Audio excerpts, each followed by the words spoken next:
చారు, ఇదేంటో నీకు గుర్తుందా? ఏంటిది? నీకోసం నేనెంతో ప్రేమగా వేసిన పెయింటింగ్. అదే నీకు ఇద్దామని వచ్చిన రోజు నేను మీట్ అవ్వలేక వాచ్మెన్కి ఇచ్చేసి వెళ్ళిపోయాను. ఆ పెయింటింగ్ ఇదే కదా?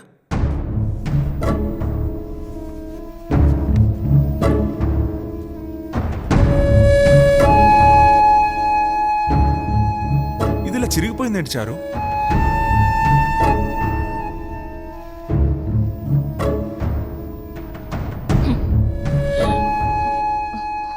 ఏంటి నన్ను లూజ్లా కూర్చోబెట్టి నిన్నొక్కదాన్నే గీశాడు?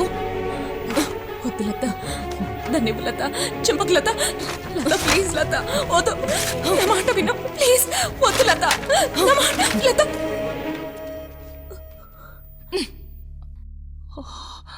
నువ్విదంతా నాకు ముందే ఎందుకు చెప్పలేచారు?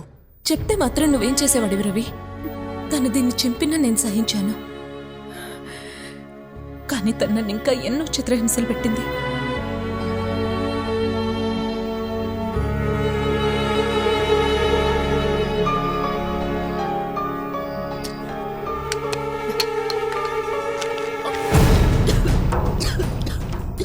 అయ్యో లత, ఏం చేస్తున్నావు? అమ్మా అమ్మా, త్వరగా రా అమ్మా, లత ఏం చేస్తుందో చూడు. రామ్మా. అయ్యో లత, లత, లత ఉమ్మే, లత, లత, అయ్యో ఉమ్మే, ఉమ్మే లత.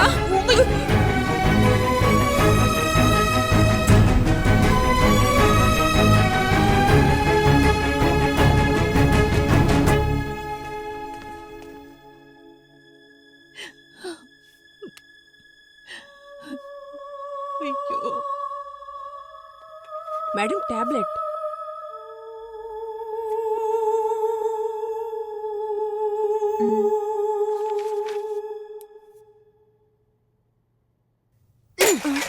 చచ్చినా పర్లేదు, టాబ్లెట్స్ వేసుకోను.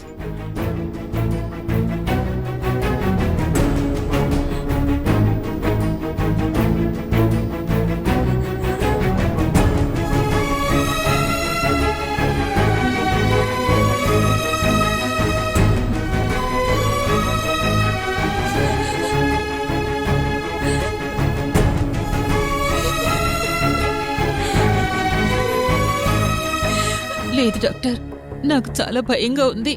రేపేదైనా జరగకూడదు జరిగితే భరించడం నా వల్ల కాదు. మరో దారి లేదు డాక్టర్. వాళ్ళిద్దరిని వెంటనే వేరు చేసేయండి.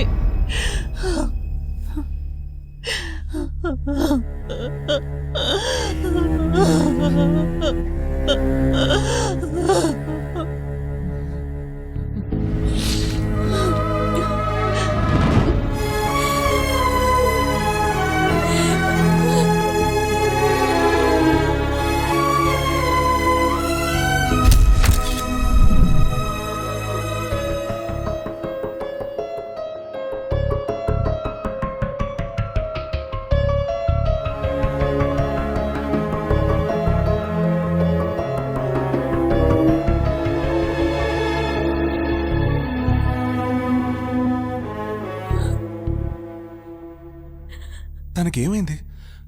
హఠాత్తుగా ఎందుకలా ప్రవర్తించింది? ఎందుకంటే తను నిన్ను ప్రేమించింది, నాకన్నా ఎక్కువగా ప్రేమించింది. ఆపరేషన్లో నేను చచ్చిపోయి ఉంటే ఎంత బాగుండేది. ఇప్పుడు తన చావుకి నేను కారణమైపోయాను. ఒకవైపు తన జ్ఞాపకాలు నన్ను వేధిస్తున్నాయి, ఇంకోవైపు తనే వచ్చి నన్ను పీడిస్తోంది. ఇక్కడ నువ్వేమో ప్రశ్నల మీద ప్రశ్నలు వేస్తున్నావు. ఇలా అయితే ఎలా రవి? ఐఎమ్ సారీ చారు. నేనేం చెయ్య నీ మనసులో ఇంత ఆవేదన ఉందని నాకు ఇప్పటివరకు తెలియదు. యాడోకు ప్లీజ్. నేనేదో క్యాజువల్గా అడిగాను.